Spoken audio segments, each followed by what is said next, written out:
turn the TV on. It's almost time for dinner. Down. I'll turn it down, but it's staying on. Oh, for Pete's sake, just turn it off. Down. I'll turn it down. Just as long as I can't hear it. I've got Christmas dinner music all queued up and ready to go. What is Christmas dinner music supposed to be? I think if I can just figure this thing.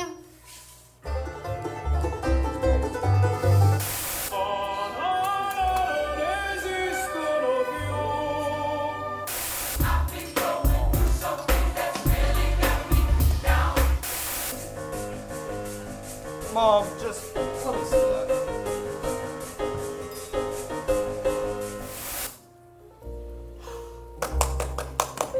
I'm guessing that's what it's supposed to be. Well, don't be mean. I was at Miss Linda's Bible study this weekend, and she had Christmas music, and I thought it was so nice. And since I cooked the food, I get to pick the music.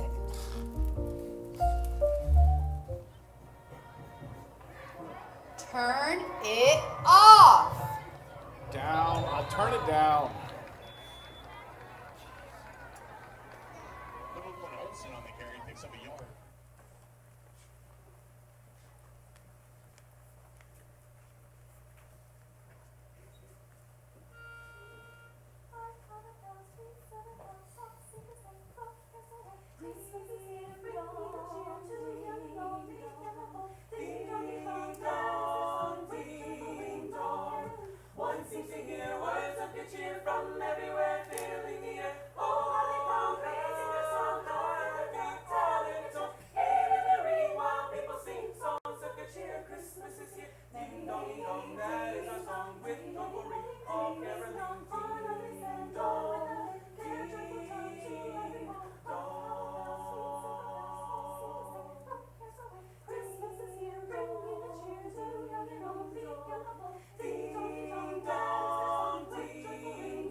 Is that music?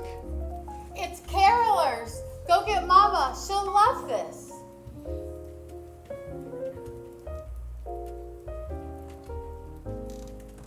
It's been ages since I've heard carolers. Back then, it wasn't unusual for people to be out singing during Christmas time. Things sure have changed since then. Oh, hi. We saw you walking down the road. So nice of you to stop by. Hi there, folks. We were hoping you and your family would like to hear some caroling. We want to spread Christmas cheer, singing loud for all to hear. We would love that. Right, everyone? Yes, we would enjoy that. Although, this is a bit unusual these days. It's weird. What she means is weird. Joe! It's the season of honesty, isn't it? I believe the word you're looking for is hope, a feeling of expectation or desire for a certain thing to happen, not to be confused with honesty, the quality of being honest, free of deceit and truthfulness, sincere. And the bookworm emerges. I knew she wouldn't be able to risk an opportunity like that. Well, honesty is a great one too. And to be honest, we're here to sing about the hope that came to this world the day that Jesus was born. If you have time, of course. We don't have time. We have time. That would be so nice. Please, continue. All right then, great. I don't know if you've ever heard the telling of the arrival of Jesus, the promised Messiah, but his coming to the earth as a baby was not the way the people were expecting him to come. Not at all. In fact, many were expecting the Messiah to come to the world like a king. But instead, God chose to send the Savior of the world, his Son, in humility as a baby born to the wife of a lowly carpenter.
And it came to pass in those days that a decree went out from Caesar Augustus that all the world should be registered.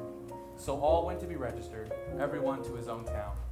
Joseph also went up from Galilee, out of the city of Nazareth, into Judea to the city of David, which is called Bethlehem, because he was of the house and lineage of David, to be registered with Mary, his betrothed wife, who was with child. So it was that while we were there, the days were completed for her to deliver. And she brought forth her firstborn son, and wrapped him in swaddling clothes, and laid him in a manger, because there was no room for him in the inn.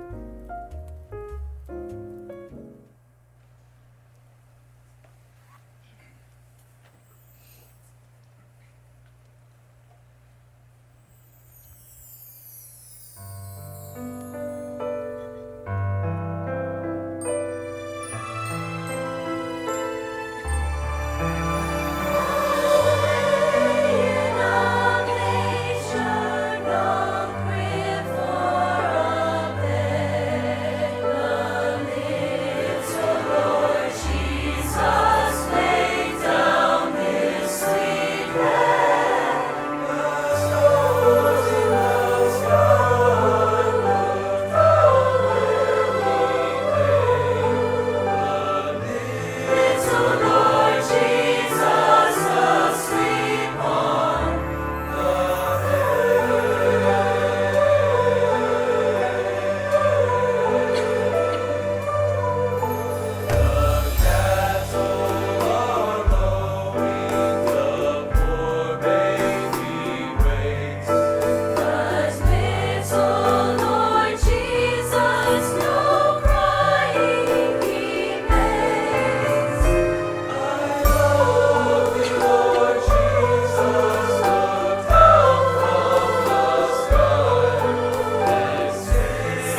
good. What else you got? Is there something more to this story, or that goes along with this weird, unusual thing you're doing? You could say that. But we like to think of it more as an opportunity. Opportunity, huh? All right, on with it. And there were shepherds living out in the fields nearby, keeping watch over their flocks at night. And an angel of the Lord appeared to them, and the glory of the Lord shone round them, and they were terrified. But the angel said to them, "Do not be afraid, for I bring you good news that will cause great joy for all the people. Today in the town of David, a Savior has been born to you. He is the Messiah, the Lord. This will be a sign to you, for you will find a baby wrapped in clothes and lying in a manger." Suddenly a great company of heavenly hosts appeared with the angels praising God, saying, "Glory to God in the highest, peace on earth and goodwill towards men."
Not so weird now, is it, Dad?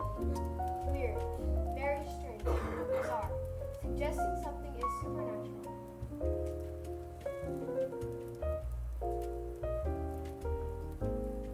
Well, Ben, hearing Susie's definition, thank you for that, sweetie. It's still definitely very weird, but in a good sort of way. I would definitely agree with you, sir. There's nothing usual or normal about Jesus. In fact, his birth was foretold 600 years before he was born. Isaiah 7:14 records this foretelling. "Therefore the Lord himself shall conceive and bear a son, and shall call his name Emmanuel," which means God is with us.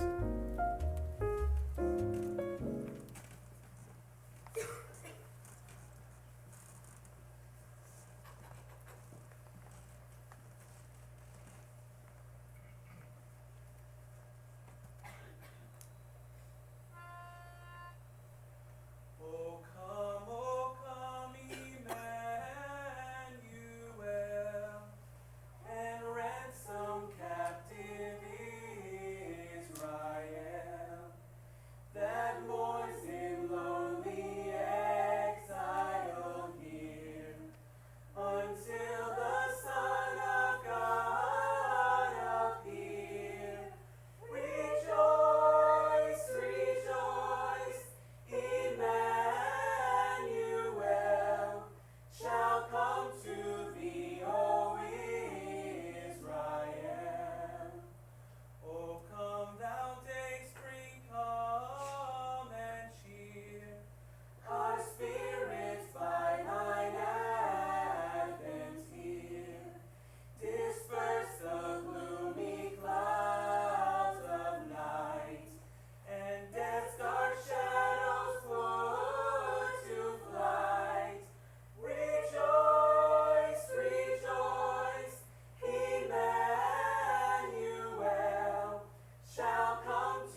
surely he took up our pain and bore our suffering.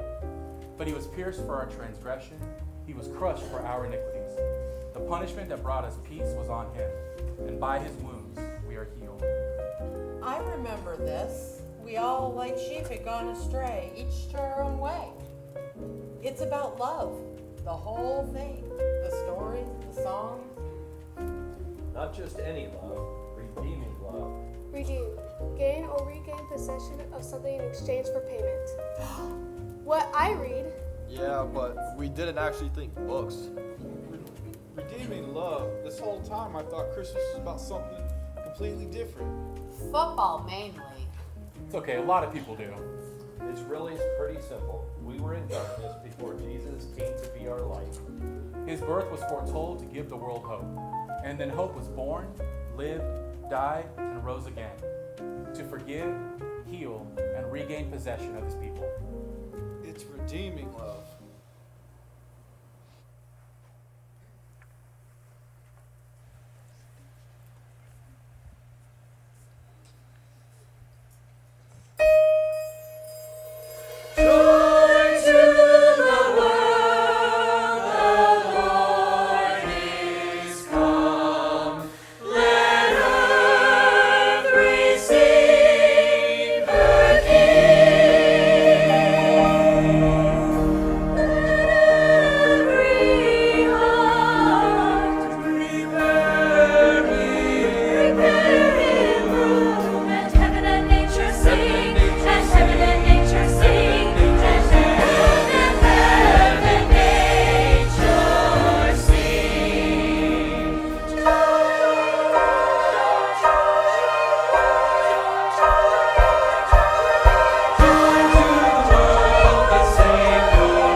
Can we one more time give them a big Sorry, get out of there. Praise God. Awesome job, everybody. Yes, woo! Very good.